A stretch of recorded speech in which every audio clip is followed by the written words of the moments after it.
Сайн байцгаана уу сонсогчдоо. Архангай анир 89.5 радиогоос мэдчилж байна.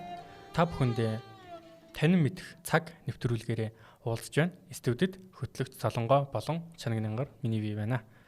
За энэ удаагийн дугаартаа бит хоёр тахи хэмээх амтны талаар ярилцсан тийм ээ. Яагаад бас энэ амтныг сонгож авсан бэ гэхээр тахи бол байгальд устж үгүй болоод харин хүмүүсийн одоо хүчин чармаалтаар эргэж байгальдаа одоо сэргэж чадсан амтны одоо тод жишээ. Тэгэхээр өнөөдрийн нэвтрүүлгээрээ дахин тухай дээрэс нь ер нь амттад байгальд ямар үүрэгтэй байдаг, тухайн амттад устж мөхөн гэдэг маань одоо юу гэсэн үг байдгийг, тухайн амттад байгальд байснараа байгаль экосистемд ямар юм эерэг үүрэгтэй байдаг талаар бит хоёр чадан ядан ярилцах болно. За эхэлцгээе. Тэгээд би болохоор их сурвалж 10 цэгийн хэмээх сайтад гарсан дахин тухай Монгол орны ховор амьтад дахь гэсэн нийтлэлээс их сурвалж авсан байгаа. Энэ нийтлэлийг маань болохоор Гамболдын Ууган Баяр гэдэг байгаль хамгаалагч бэлтгэж эмгтгсэн дэл байгаа. Топ баримтын хувьд бол нэг хэдэн жилийн өмнөх учраас жоохон хуучин байж магадгүй. Тухайн үед нь манай Солонгоо хуучин байх юм бол шинжилээд сүүлийн баримт хийлээд яваарай. Засаад явна. Тахи гэдэг адуу дэлхийд танигдсан талаар түүхийн хуудаснаас дурдах юм бол хамгийн түрүүнд Монгол оронд зэрлэг адуу байж болцсошгүй гэдэг ийм ам дамжсан яриа Европын эрдэмтдийн дунд тэр дундаа Оросын эрдэмтдийн дунд байсан юм байна. Тэгээд хамгийн анх шинжлэх ухаанд маш үнэтэй олдвор авчирсан хүн нь Польш гаралтай Оросын армийн хошууч генерал Николай Михайлович Пржевальский. Тэрээр 1873, 1878, 1880-ад онуудад Монгол орноор 3 удаа хөндлөн гулд экспедиц явуулсан байдаг. 1878 онд 2 дахь удаага аяллаас нутаг буцах замдаа тухайн үеийн Орос хятадын хилийн харуулын захирагч Тихонов гэдэг хүн Киргизийн анчид Монголын зүүн гарын говьос агнсан нэгэн зүйл адууны арьс толгойн ясыг олсноо хэлээд Пржевальскийд бэлгэлсэн байна. Пржевальский тухайн адууны ясыг аваад Монголд бас зэрлэг адуу одоо болтол байдаг гэдэг яриг нь сонссон байна. За ингээд Пржевальский маань арьс болон толгойн ясыг аваад мөн бас нэг ам дамжсан яриг бас сонсчоод тухайн үеийнхэн Санкт Петербург хотод байгалийн түүхийн музейн судлаач Поляков гэдэг хүнд өгсөн юм байна. Поляков гэдэг хүн мэдээж яг мэрэгжлийн учраас тухайн толгой болон арьс толгойн ясыг тэр дундаа тухайн үед мэдэгдэжсэн адууны бүх төрөл зүйлтэй ингэж харьцуулж үзсэн байна. Одоо тэгэхээр тэрэнд нь бол одоо Монгол адуу орж ийн те. Дэлхий дээр яг 7 төрлийн адуу байгаа. Тэрний ганц одоо тахиураа онцгой гэхээр жинхэнэ зэрлэг адуу гэдэг тодорхойлолтоор явж байгаа. Тэгээд тухайн үеийн адууны олон зүйлтэй харьцуулж судлаад энэхүү адууны арьс гавлын яс нь алинтай ч адилгүй тустай юм бие даасан төрөл зүйл гэдгийг олж мэдээд тухайн олж ирсэн хүнийхээ нэрээр буюу одоо манай тахиг шинжлэх ухаанд Пржевальскийн адуу гэж нэрлсэн байна. Тэгэхээр энэ явдал бол 1881 онд бүртгэсэн юм байна. Гэхдээ 81 онд бүртгэсэн ч гэсэн тухайн шинжлэх ухаан эрдэмтэд хүлээн зөвшөөрөх гэж бас явуулсан байдیں۔ 10 жил болсон гэж ярьд юм байна. Пржевальский 2 дахь удаагийн аяллаас хойш зохион байгуулсан дараагийн аяллуудаа дахин талаарх одоо нүдэнд харагдаж гарт баригдахуйц олон юм баримтуудыг цуглуулсан байдаг юм байна. Одоо яс ус одоо юу гэдгийг те. Нэмэгдэл байдал. Энэхүү одоо мэдээлэл цуглуулгын эцэст одоо 1890-ад оны ихийн үед л дахь бол үнэхээр жинхэнэ зэрлэг адуу юм а гэдгийг шинжлэх ухаанд хүлээн зөвшөөрсөн юм байна. Европын эрдэмтэд эргэлзэх нь бас зүйтэй гэж үздэг юм байна. Ягаад гэхээр тухайн үед Европод тарпан гэдэг амтан байжгаад тэр үед аль хэдийн устж үгүй болсон байт юм байна. Тарпан гэдэг бол Европод бүртгэгдсэн хамгийн сүүлийн зэрлэг адууны төрөл зүйл юм байна. Тэгэхээр морь одоо дахимахаас бас тустай адуу байсан гэсэн үг. Тэгэхээр тийм устж үгүй болсон гэсэн үг. Би нэг зургийг харж ирсэн. Хамгийн сүүлийн тарпаны зураг гэдэг жижиг биетэй амтан байсан. Тэгээ нэм шингэн сүлтэй хар цагаан зураг л да. Хамгийн сүүлийн зураг гэх. Тэгээ устцсан байсан. Гэтэл байгаль дээр яг жинхэнэ зэрлэг адуу байсан гэдгийг мэдж авсан юм байна. Хүмүүс нэг андуураад идэг юм байдаг. Бидний бага хахад нэг хүүхэлдэйн кино мань гардаг байсан. Америкийн хээр талаар те индианчуудтай зүг ингээл Мустанг гэж зэрлэг адуун сүрэг ингээд тахилтал те янз янзын төстэй том биетэй амар гоё дэлсүүл болцсон те. Гэхдээ тэр бол юу юм бэ? Америк твд адуу гэдэг амтан байдаггүй. Харин Европын колоничлогчид очсны дараа одоо европчуудаас алдагдсан тийм магадгүй зугтсан адуунууд ингээд зэрлэгшээд тэгээд хэдэн зуун жил болоод Мустанг гэдэг тустай юм нэршил үүссэн. Гэхдээ яг үндэ тэр бол зэрлэг адуу биш, хүмүүсийн одоо тижээсэн адуу байгальд зэрлэгсэн гэсэн үг. Тэрийг Мустанг гэдэг байгаа шүү. Тэгэхээр дахин нь одоо болтол байгаль дээрх цорын ганц зэрлэг адуу. Тэгэд үүнийг мэдсэн одоо Европын судлаачид бүр Монголын говьр маш их хөвшөрсөн.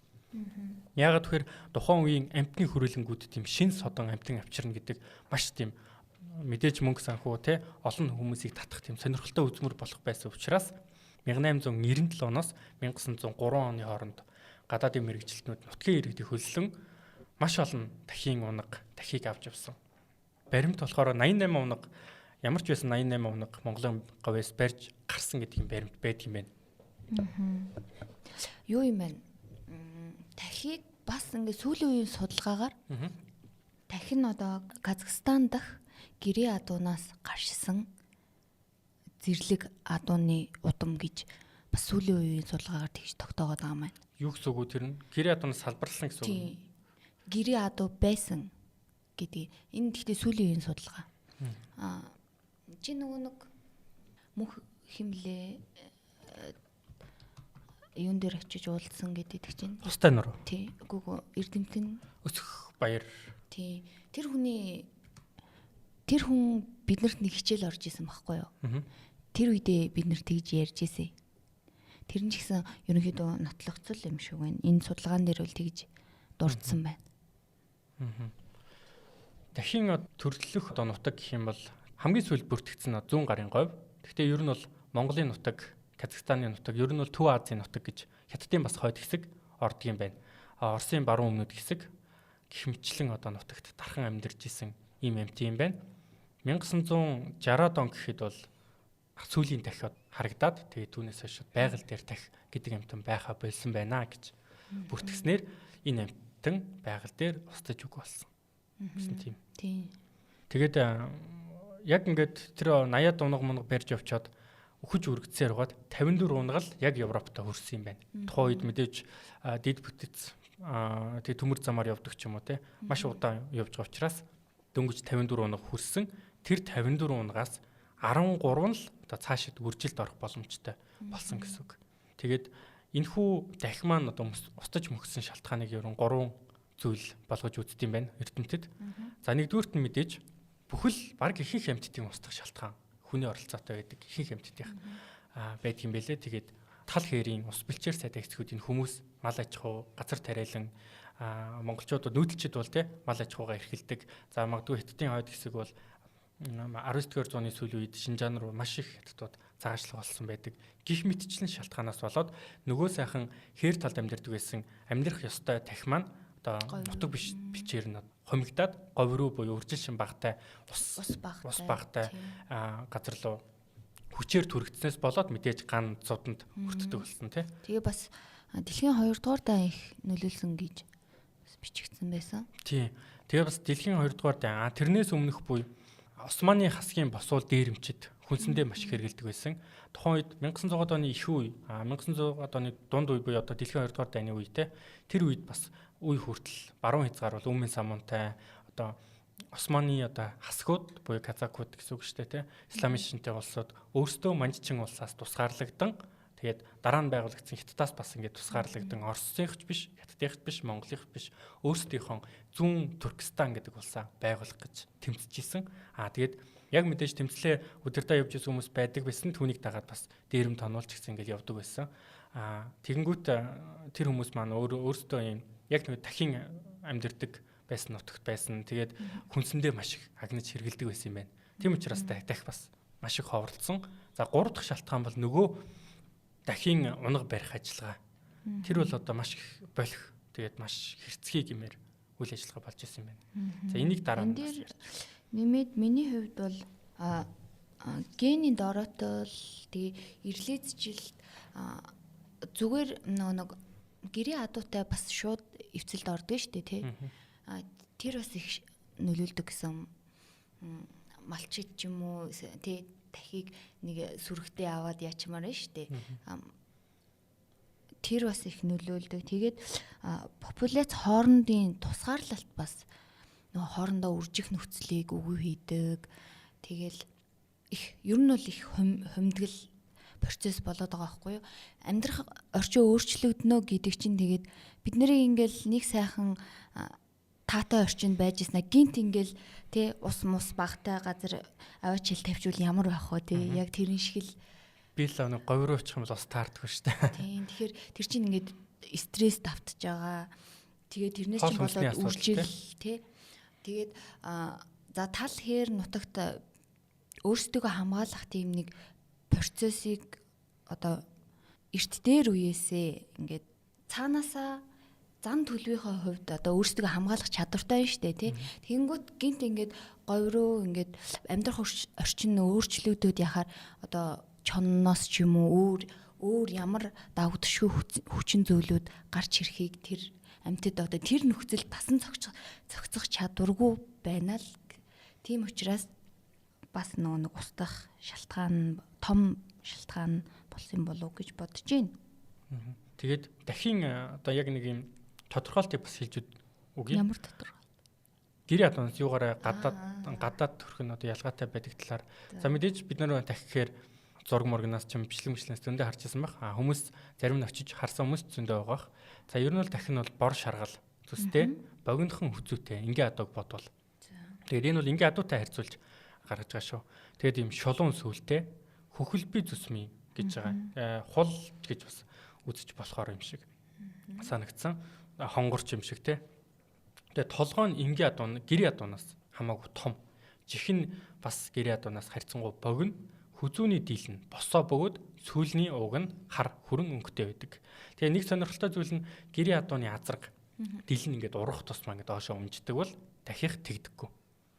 Дахих ингээд тэр судлаач хэлж исэн тодорхой төвшөнд хүрээд ингээд зогсдог юм шиг байгаа. Миний ойлгосноор бол зогсдог эсвэл тэгээ ундаг ч юм уу. Ямар ч байсан ингээд азрагных шиг гэр ядууных шиг ингээд дил сүүл ингэж хажуу тийш унжиж яадаг. Гэр адууных бол хизээч зогсдог юм шиг байгаа. Надад миний ойлгосноор тийм учраас маш их хурд дил сүлтэй болчихдээ шүү дээ тий.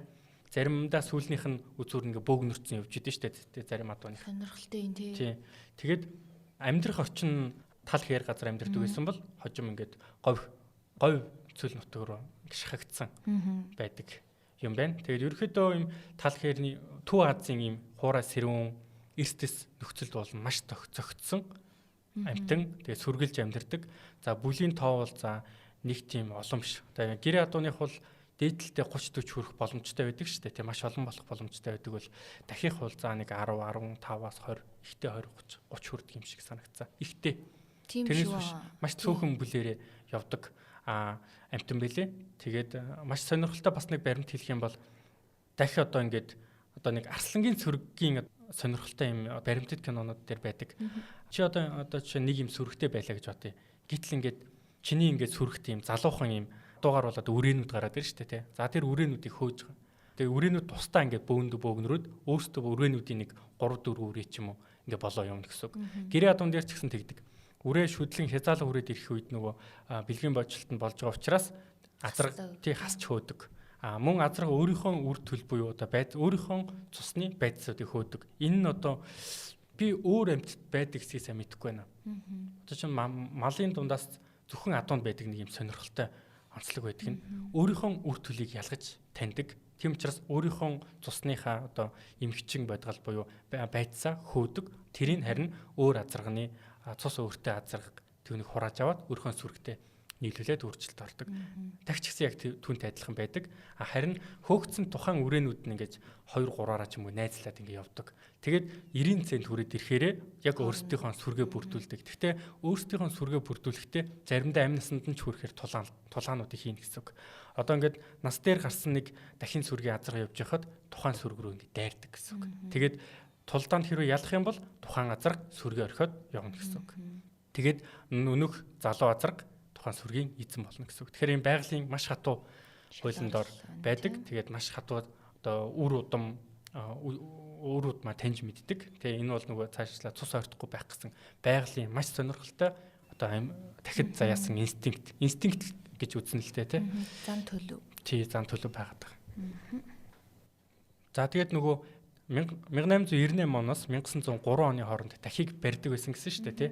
Тэгвэл хэрхэн барьдаг байсан талаар өдрийн тэмдэглэл байгаа. Оросын шинжлэх ухааны академийн музейн ажилтан Клеменц гэдэг хүн тухайн одоо ажилд оролцож байсан юм байна Монголд. За ингэж бичсэн байгаа. Дахин унаг барихаар явахдаа алс холын аянд гарч байгаа мэт хомтой тэмээ уйд цайсан хурдан мордыг бэлтгэж хэдэн 7 хоногоор эрэлт гарна. Унагтай сүрэг дайралтвал өчр зүггүй хөөж гарна.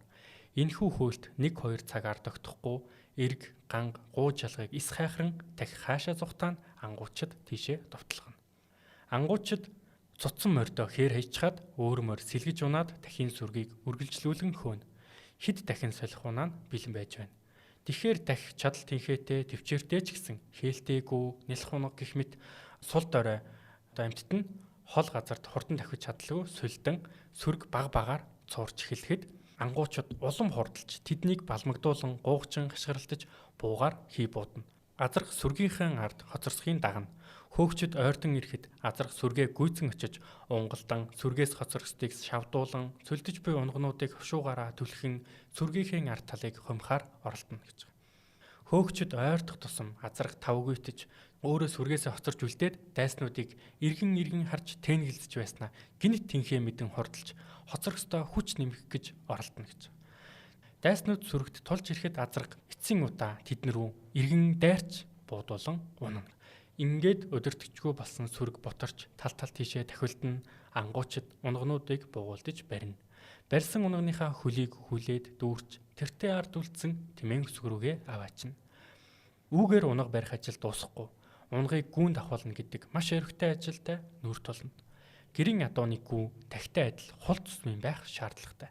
Хээр хар цусмын гүүнд дахин унаг заяа нойртохгүй гэсэн байна. Тэгэхээр тухайн үед дахин унаг барих үйл ажиллагаа тий бүр ингээд эцэтэл ингээд хөөгөл өгдөг. Тэгэл азарга нь эргэж дайрах юм бол азаргыг буудаж унагаан тий. Тэгэл унгнуудын бүгдийг бариад явдаг. Тэгэхээр бас мэдээж дахимаа нэм цөөн бүлээрээ эрсдэс уур амьсгалд ган, зод, чон тий дараат нь ингээд энэс болоод тогтмол ингээд хорогдож байгаа дээр нь гинт ингээд унгнуудыг авна гэдэг чинь өөр тухайн одоо популяц ингээд ахиж үржихгүй гэсэн үг шүү дээ тий дараа жил хүртэл тэр дараа жилд дахиад магадгүй энэ үйл ажиллагаа давтагдах юм бол энэ хүү амьтан одоо хэрхэн яагаад юм устж мөхсөн шалтгааныг бас ойлгоход ойлгомжтой болж байгаа юм л да. Маш зэрлэгээр барьж байгаа байхгүй тий. Тэгээд нөгөө 54 унаг одоо минт Европт төрсэн. Тэр 54 унагнаас зөвхөн 13 л одоо цаашид үржилд орох боломжтойгоор үлдсэн гэсэн үг. Тэгэхээр одоо байгаа бүх дахь тухайн 13 унагны өртөлөө гэсэн үг.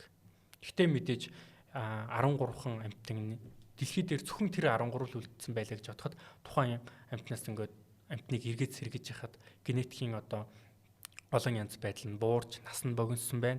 Тэгээд цус ойртолд нэлээд гарч ирсэн. Тэм учраас амьтны өрөөлөнд маш их өвхөж өргөддөг, өвчин тусдаг, ингээд өргөдөлтэй байдаг гэсэн зарим гүнүүд нь өргөдөг. Тэгэхээр нөгөө нэг цус ойртолтын асуудал гэсэн үг л дээ. Одоо харин дэлхийн 30 гаруй орны амьтны хүрээлэн нөөц газар улсын тусгай хамгаалалттай сэргийн нутагшуулах газруудад байгаа одоо энэ дахиуд дахь байгаа байд юм байна. Тэр бүх дахь бол өнөөх 13 дахин л үр удам юм байна. Тэгэхээр одоо хэдэн дахь байгаа талаар чамд мэдээлэл байгаа юу? За миний унснаар болохоор 2022 оны байдлаар 2500 орчим дахь байгаа юм байна.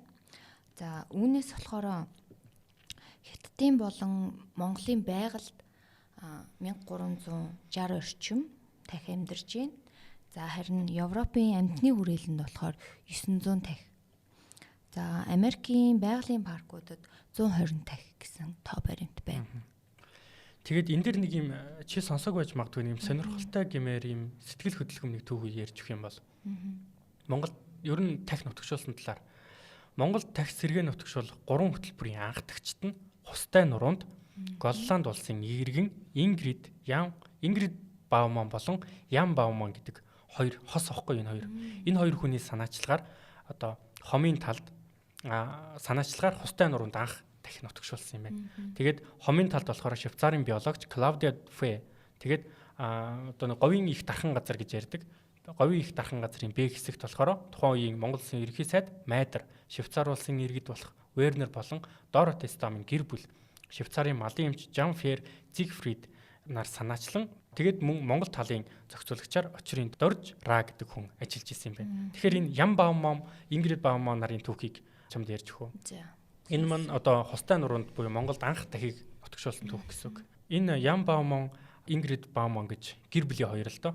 Тэгээд Нидерландын одоо иргэн зүг шүү дээ. Нидерландны иргэн тэгээ энэ хоёр ингээд Европоор аялж яваад тэгээд аль улсын гэдгийг би сайн санахгүй байна. Гэхдээ Европын нэг амтны хөрвүүлэнд дахин харсан баг.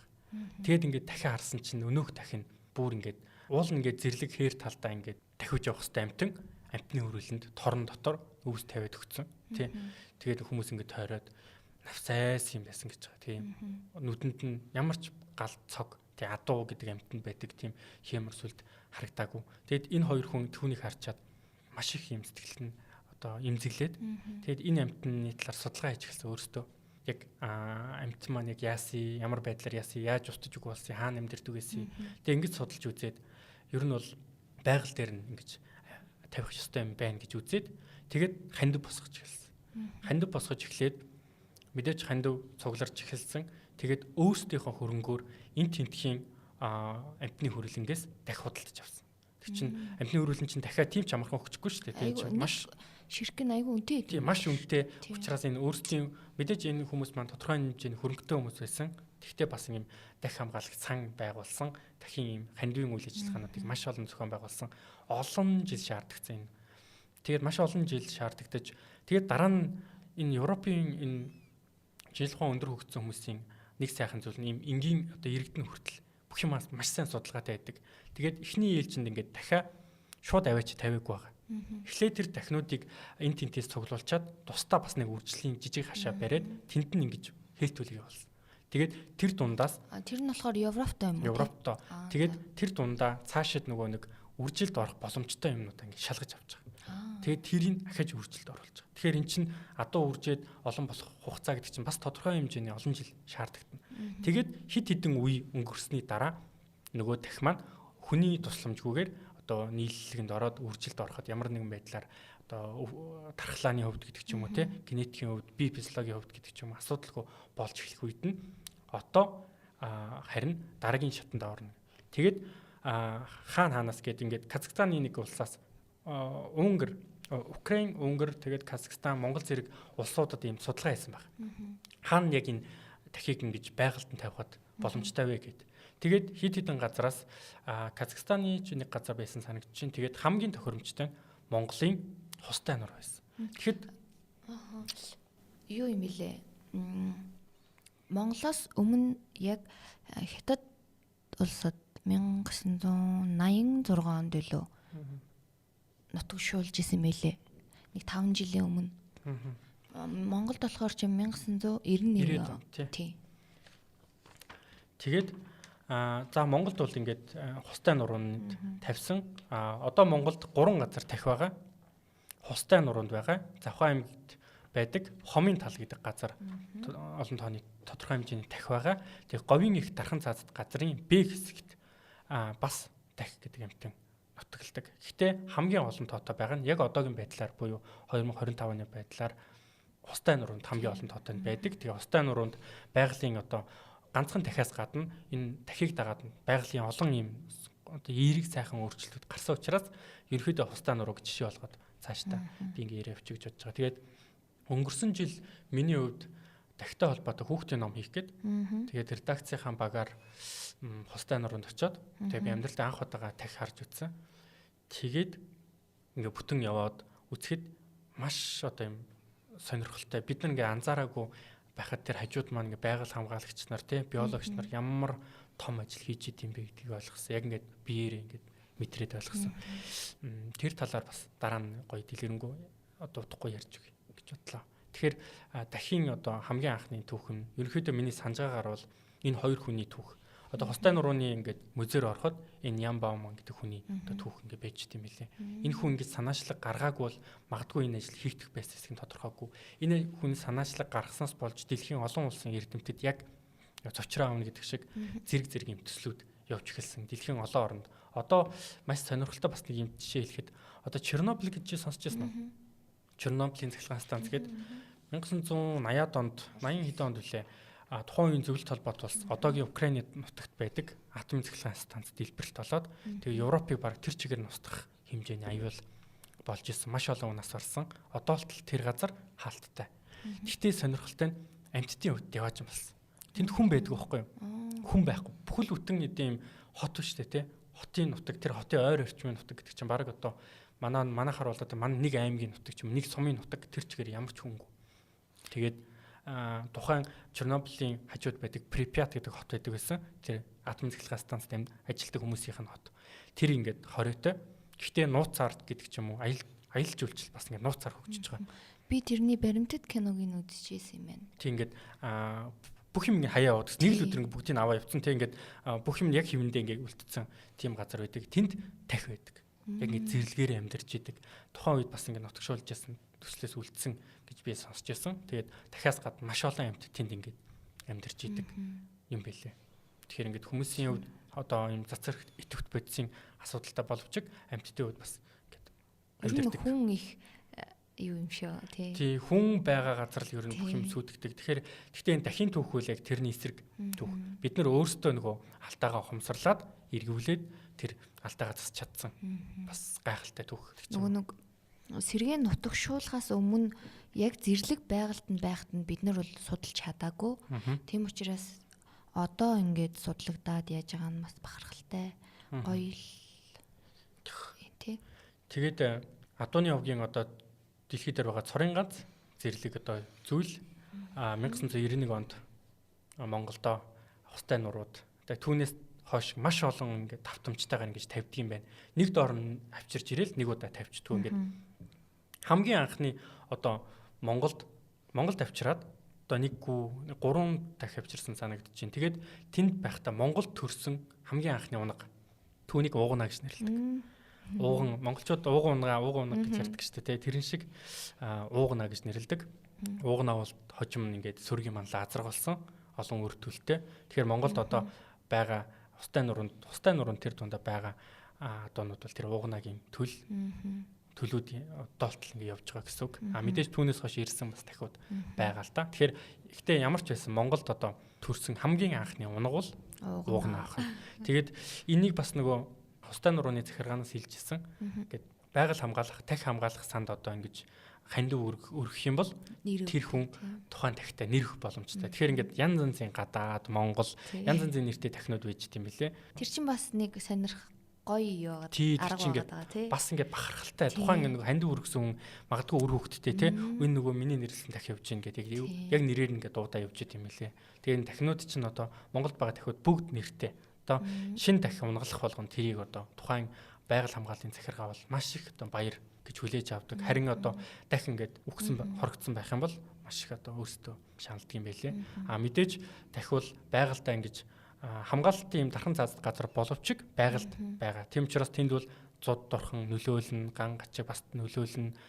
Байгалийн одоо аратан амтэн те одоо чон гэх мэт амтд бас нэг тоо толгойг нь үргэлж ингээ хоригдуулж идэг юм байлээ. Тэгэхээр өнгөрсөн жилд сайн нэг ярьж байгаад тасцсан. Дахь гэдэг хүүхдийн ном хийх гээд тэгээд тэр талаараа нэг ярихаа тэрнээс ойлгосон зүйлээ бас нэг ярих гэж бодлоо. Тэр маань юу гэхээр дахийн тухай яг хүүхдэд зориулсан юм танин мэдхийн зурагт номын Монголд хамгийн анхны ном баггүй юу. Тэгээд одоо зохиолч Цагаан чулууны Дэлгэрмаа гэдэг хүн зохиол бичээд Базарагчаа гэж хүүхдийн номын зургийг зурсан. Тухайн ном дээр би бас редактораар ажиллах завшаан гараад тэгээд гэдэг нэртэй юу тий. Дахин гэрт зочилсон гэдэг нэртэй ном.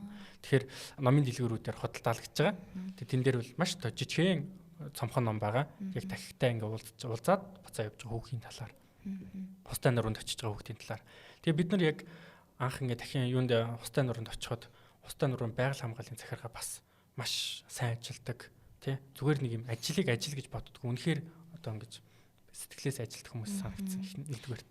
Чи ингээд очихоос өмнөх ингээд чиний төсөөлөл очсны дараа чи ямар санагдсан? Очихоос өмнө би нөгөө бас юу хаана очих гэж байгааг мэдхийн тулд интернетээс баах юм ухсан. Тэгэл нөгөө дахиул тэгээд онд усцсан тий. Тэгэл юм төсөл мэсэл байдаг гэж явж исэн. Тэгээ яг очсны дараа байгаль хамгаалагч тэр өсгөө иргэдэг хүн биднийг дагуулад яг ингээд дахиад үзүүлээд бууга харуулад зээр гөрөөс ингээд харуулад явсан. Тэгэхдээ ингээд яг ингээд тухайн байгаль яг нэг сапари аялал шиг. Би бол тэрийг яг ингээд монголох сапари аялал гэж хэлнэ. Сапари аялал баг мөн бах гэж боддог. Одоо нөгөө сапари аялал гэдэг чинь Африкийн нэг саванагаар ингээд машинтай ингээд хүмүүс яваад хүмүүс ингээд арслангийн зураг дараал яваад идэв шүү дээ. Яг тийм. Бид нар ингээд замаас гарч болохгүй. Дахин ингээд ирж их юм бол дахироо ойртож болохгүй. Харин дахь чамраа ойртож болно. эндээс ахвалж нэг хүүхдүүдэд ойлголт өгөх юмсан гэж дараа нь намаа хэлсэн бохгүй юу. Яг тэр үед за иймэрхүү амьтан байд юм байна гэж бодоод яг очисон чинь тэр нөгөө тахих гэдэг амьтан харахаас илүүтэй тэр тахих хэрхэн одоо устж өгөө болоод хэрхэн сэргээдэг бид нар одоо яаж ажиллаж байгаа вэ гэдгийг надад маш их юм сэтгэл хөдлөсөн гэх юм уу. Баг юм ойлмаар санагдсан. Тухай бүртний момгшоод бахархмаар. Тэгэд яг хувь хүн өөрөө би яг юм ямар оролцоотой байж чадах вэ гэдгээ бодсон. Тэгээд бидний баг бол яг ном хийгээд ирээдүйн хойч хүүхдүүдтэй дахиж юм амьтан байсан юм шүү. Тэгээд бид нар юм хичээж одоо ингээд амьтдыг хайрлахгүй бол амьтад бол одоо бид нар бол хүсвэл амьтдыг амар амархан устгах боломжтой тийм хүч болцсон цаг үед амьдарч байгаа болохоор бид нар энэ дэлхий дээр ганцхан бид нар амьдэрдэггүй гэдэг ойлголтыг өгөөд намаа хийдэ гэсэн тийм бором зоригтой л буцаж ирсэн. Тэгээд их сонирн байдаг юм байлээ. Жишээ нь бид нар ингээд амсыгээд зогсоод машина хязгаарч замаар гарахгүй. Өөр зам гарахгүй. Энд чинь бас байгаль хамгаалж байгаа нэг хэлбэр юм байна. Одоо бид нар бол хөдөө 100 ингээд хаамаг үл тавьдсан шүү дээ. Нэг хүн тавьчихгоо араас нь тавиал. Тэгэл тэр зам амархан гарчдаг. Монгол орны хөрс чинь ямар нэмгэн блэ те. Тэгэл тэр чинь эргэж сэрэх гэж 10 20 жил болдог. Зам бол нэг 3 4 машин гарахад л зам гарчдаг. Тэгэхээр тэрийг нэгдүгээрт ойлгож байгаа. Маш энгийн зүйл. Хоёрдугаарт бид нар ингээд буугаад дахимх дурандаа ингээд байж хахад дахин сүрэг ингээд уулнаасаа бууж ирээд яг ингээд тогтмол цагт ингээд шандрууга бууж ирд юм л ус авах гад яг тэгэхэд байгаль хамгаалагч маань огцом хөдөлгөөн чанга дуу аваа гаргаж болохгүй. Та нар ингээд үзээ явж иж болно. Хаяа ингээд машинууд явж идэх болохоор дахиуд бол мэддэг болсон. Гэхдээ ойртож болохгүй. Тэгээд зэрлэг амьтан үзэх одоо тийм соёл байд юм байна л да. Амьтан чам руу ойртож болно. Чи ойртож болохгүй. Амьтан чам руу ойртуулах юм бол яг чи хараад байж болно. Харин мэдээж нөгөө араат амьтан бол хамгаалах арга хэмжээ авч болно. Одоо чинь дахтэр бол ингээд над руу ингээд сонирхоод ойртох үед бол илүү ойртоосаа гэж дотор баярлалаа юм чинь тий. Гэтэ би урдаас нь гүйчиж болохгүй. Үргээ яваад өгнө. Ер нь амьтдыг үргээхгүй байх нь хамгийн одоо анхны чухал зүйл. Одоо үр хөвгтдээ залуучуудаа за зөвлөх хамгийн чухал зүйл нь юу амьтдыг агнах нь байтугай үргээх нь хүртэл нөгөө тухайн амьтад байгаль экосистемд хийж байгаа маш том гэмт хэрэг гэж үздэг юм байлээ. Ягаад тэгэхээр нэг үргэсэн амьтанд тухайн одоо сүргэлдэг байсан газараа эргэж ирэх гэж бас нэлээд болдог. Тэ? Тийм. Тэр чи одоо нэг анх ингээд дахийг барих гад хөөж тэр процесс бол бас амар тэр процесс ямар аимшигтай байсан гэдгийг ягаад нөгөө энэ нийтлэл төр тэгж дурдсан шалтгаан нь одоо бид нар нөгөө харьцангуй ингээд амьтны эрх байгалаа хамгаалах хэрэгтэй гэдгийг ойлгодог болсон. Тэр дундаа ингээд дэлхийд дахин ойлгодог болсон цаг үед бид ч гэсэн ингээд түүнээс хоцорч болохгүй юм шиг байгаа. Тэгээ дэлхийн хөгжил гэдэг чинь ганцхан нөгөө дотоодын нийт бүтээгдэхүүн, өндөр барилга, магадгүй метро ч юм уу тэргээр хязгаарлагдахгүй юм шиг санагдаад байгаа. Бүтцээр хязгаарлах. Нэг юм хайрлах, амьтныг хайрлах соёл монголчууд бол мэдээж эртнээсээ ингээд байгальтайгаа юм хогоо хайдггүй ядч нүүхтэй ингээд бөөрэ цэвэрлэл явдаг байсан боловч одоо ингээд бид нар чинь ингээд суурийн иргэншилтэд ороод бараг 100 жил болчихлоо шүү дээ. Тэгэхэд одоо эргээд нөгөө бас байгаль хамгаалах соёлоо эргэж ингэж харахгүй бол тэгээ Монгол байгаа олон амьтад одоо устж үгүй болсон амьтад хүртэл байдаг шүү дээ. Бидний мэдэхгүй ч байж болох. Одоо Мазала гэж амьтан жишээ нь одоо 50 хүрэхгүй толгой дэлхийд угсаа байгаа л 50 байдаг. Тэр нь бүгдээр Монголд байдаг те. Маш зөндөл тоотой устж үгүй болоход маш ойрхон амьтан байдаг. Тэгэхээр дахиг 1990 онд тэр хоёр хүн анх санаачлаад түүнээс хойш ганцхан энэ хоёр хүн биш маш олон хүмүүс, маш олон төсөл хөтөлбөрүүд, маш олон улсад яг зэрэг ингэж явж исэн юм байна. Тэгээ ийм зэрэг явахын нэг давуу тал нь нэг төсөл алдах юм бол нөгөө төсөл нь одоо ингээд жоор гэдэг ч юм уу те. Одоо өндгөө хизээч нэг сагсанд хийж болохгүй гэдэг нэг зөөр үг гэдэг шүү дээ те. Өндгөө ингээд олон хуваач чинь. Ядаж нэг нь хагарахад нөгөөдөл нь байж гэнэ гэд. Яг тэрэн шиг ингээд маш олон газар зэрэг хийсэн. Тэгээд хустай нуруу бол ер нь хамгийн юутай сайн яваад төсөл гэдэг юм байна. Тэгээд тэрэнд чинь бидний мэдэхгүй бас нэг юм сонирхолтой юм байт юм байна. Нутгийн малчтын одоо чинь тэнд чинь дахиад одоо эртнээс ингээд малчд нутглаад өвлжөө хаваржаа гэд явдаг байсан газар байгаа байхгүй юу. Тэгээд 90-ад онд ингээд шат дамжлагтайгаа нутгийн малчтай ингээд гэрээ байгуулад тохиролцоод тэгээ багаар ингэж газруудаа ингэж хашиж авсан байт юм байна. За чинь энэс хойшоо хатуу оруулж болохгүй. За энэс дотгошоо та орж болно гэхдээ мал орж болохгүй гэдэг ч юм уу тий. Энэс дотгошоогоо та морьтой явж болно, энэс дотгошоогоо моциклтай ч юм техникт явж болохгүй гэдэг ч юм. Маш тийм нарийн юунууд гаргаад тухайн сумын Тэт аймгийн Устай нурууны тэр орчимд амьдарч байгаа малчтай тохиролцоод тухайн малчтан ч гэсэн ингэ ойлгоод ингээд явдаг. Гэхдээ мэдээж салхи шуурнаас болоод ч юм уу адуун сүрэг орж ирэхдээ бэлчээр талхлах хонь мөн орж ирэх асуудлууд бол одоо болтол байсаар байдаг.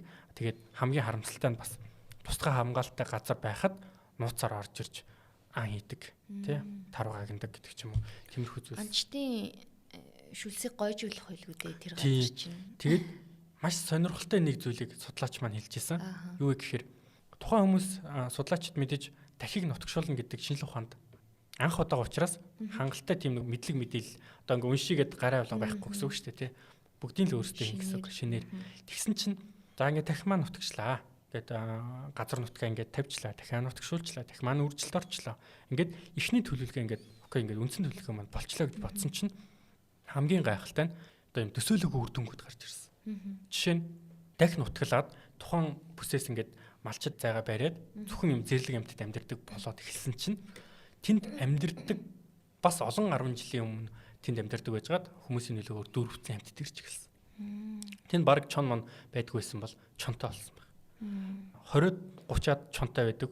Тийм учраас түүнийхээ ачаар NHK телевиз тэнд чоны тухай баримтат киноны зураг авч ирсэн байна. Тэр маань тэр чоннууд маань зөвхөн дахь нутагчснаас хойш ирсэн чоннууд гэсэн.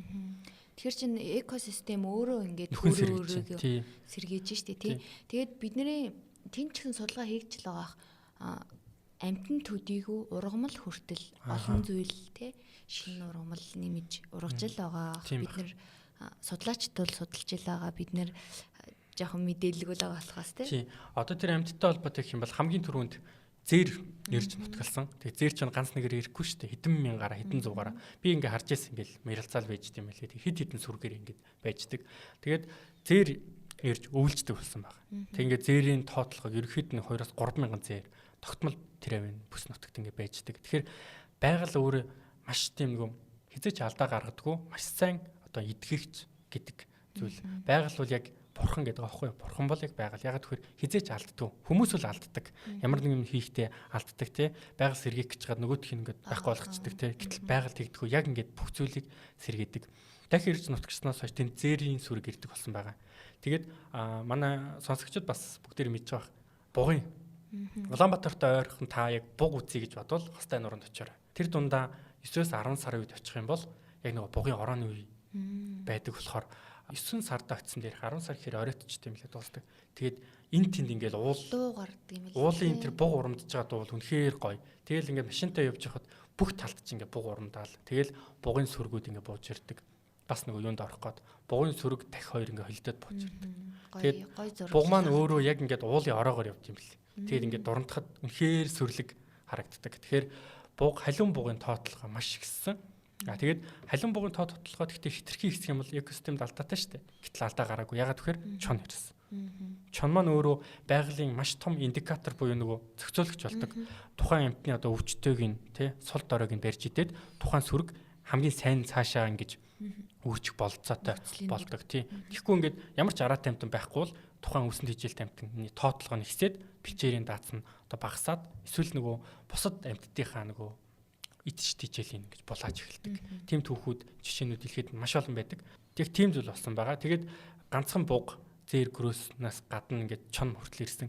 Тэг хамгийн хөөрх нь бас юу бид нар яг ингэж маш олон тарга харсан. Тарганы тоотлого бас өссөн. Тэгэхээр тухайн бас яг индикатор амтай шүү дээ. Хөрсний те. Тэгээд маш олон амьтд ингэж эргэж зэрэгсэн. Тэгэхээр хустай нур бол миний бодлоор яг Монгол дахь амьтдын хувьд бол яг diwaж жаргалын орон. Тэгээд түүний төлөө гэхдээ хүмүүс маш их ажилдаг, тэмцдэг, маш их цаг завгүй хөдөө нутагтай машин тэрэгтэй ингэж өдөрт хэд удаа ингэж тэр уулсыг тойрж хамгаалдаг. Судлаачдын бас очих, судалгаа хийх гол газар бас болдог байгаа. Тийм. Тэгээд сүүлийн үед харьцангуй ингэж хүмүүс аялж зугаалж очдөг болсон. Тэр чинь бас нэгдүгээр танин мэдвээ, хоёрдугаарт байгаль хамгаалалт бас тодорхой хэмжээний хөрөнгө оруулалт болж байгаа тийм. Ядчил нэг тасалбар аваад ороод холоос дурандах нь зүгээр нэг фэйсбүүкээс ч юм интернетээс бичлэгийг үзэхээс бүр огт өөр гэдгийг хэлмээр байна. Харин тий очиж үзмээр л байгаа. Тийм. Тэнд заавал хустай нуруу биш. Магадгүй хомын талд гэдэг ч юм уу тий. Гэтэ хамгийн уг нь хамгийн боломжтой нь тий. Манай улсын төвд байгаа нь юу вэ? Зам дагав шүү дээ. Одоо төв замаас Архангай болоод 50 км байдаг л. Тий, хот орох зам байдэн шүү дээ. Тэгээд наашаа явж байгаад бид нар нөгөө яг замаасаа тий замаас урагшаага жоохон салаад явна. Тэгэл хустай нурууны захиргаан дээр очичдаг. Тэгээд цаашаага явдаг.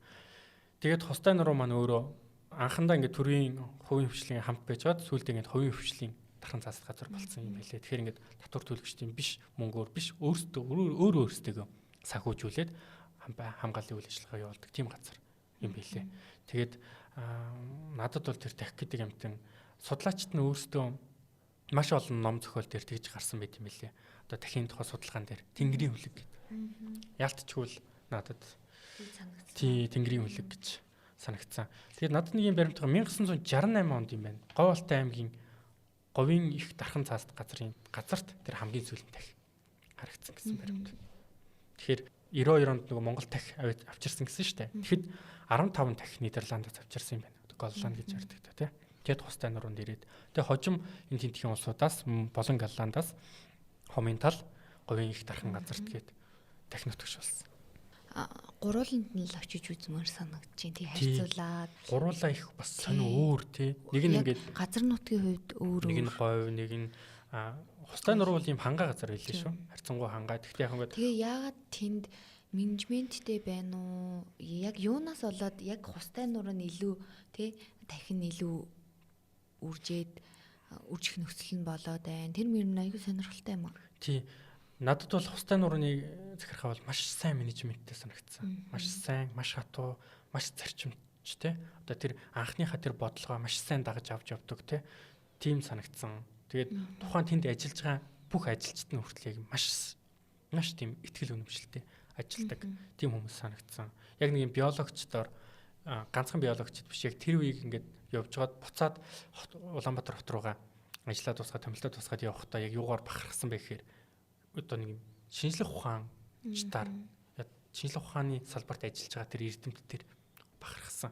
Яг тэр хүмүүс ингэж санаачлаад их олон зүйлийг хийж байгаа хүмүүс. Бид бүхэн одоо юм зэрлэг амтныг агнаад идээд ч юм уу тухайн хэсгийн зургийн зугаа цэнгэл амт шимт ч юм уу байж болно. Гэхдээ үр хойжтой үлдээх зүйлтэй байх хэрэгтэй. Одоо чон хүртэл дахих ч юм уу ямар нэгэн амтныг идэхтэй барихтаа үлдээдэг. Тий. Зэрлэг амтан хүртэл үлдээдэг байхад бид нар тэр зэрлэг амтд махчин амтнаас доор байж болохгүй.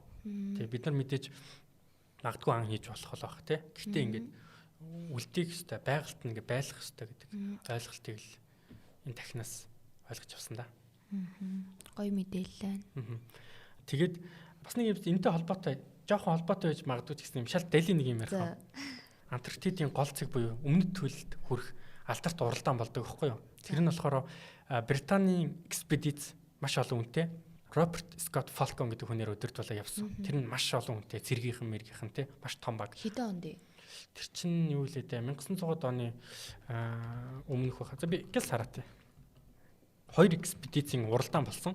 Роберт Скотт Фалкон буюу Британи улсаас нөгөөх нь болохоор Норвегийн алдарт одоо туйл судлаач, аялагч Ролд Амундсен гэж хоёр хүн.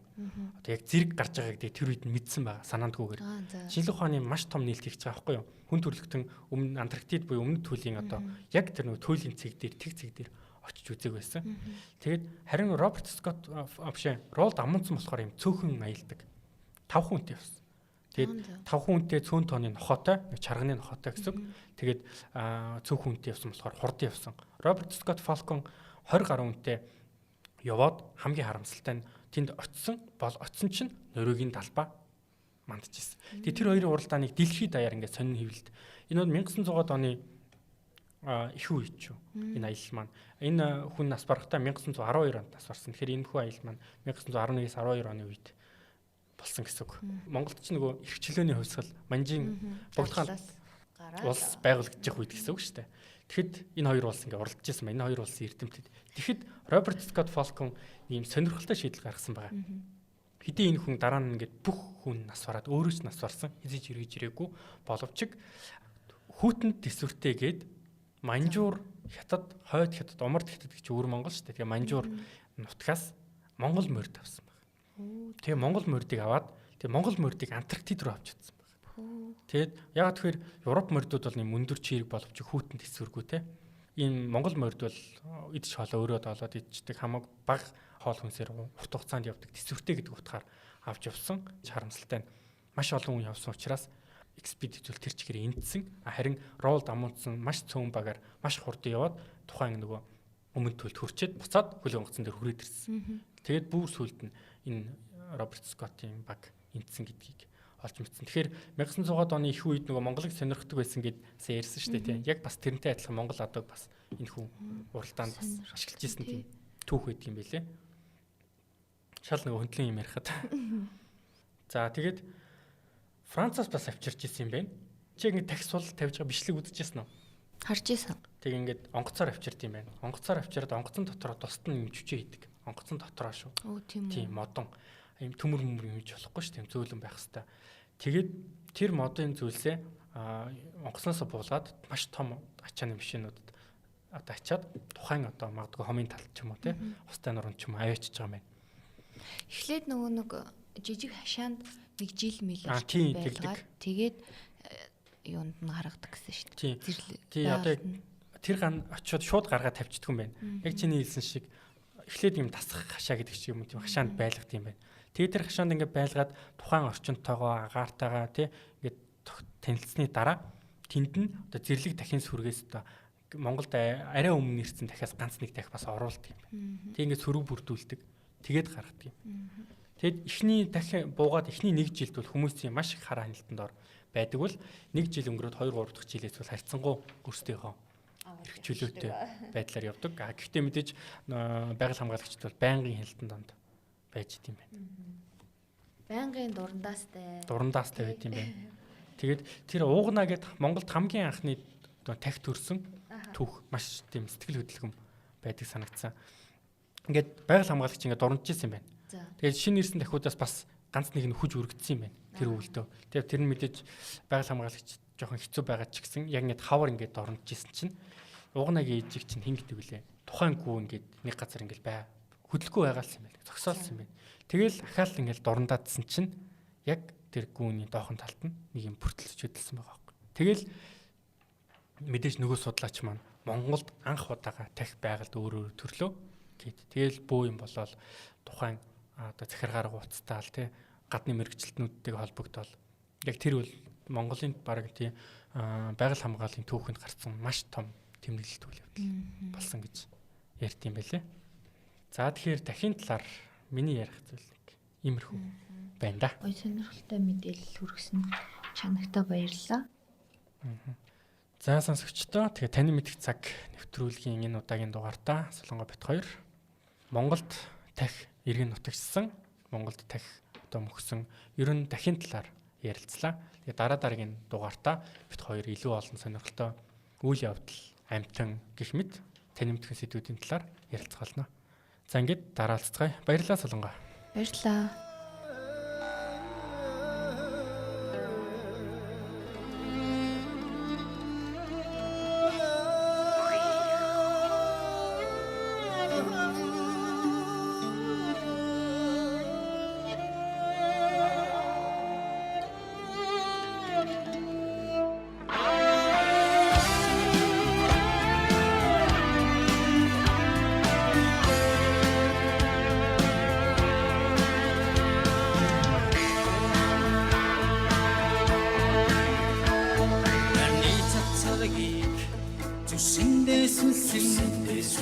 Найгал хонгор тахин сүрээ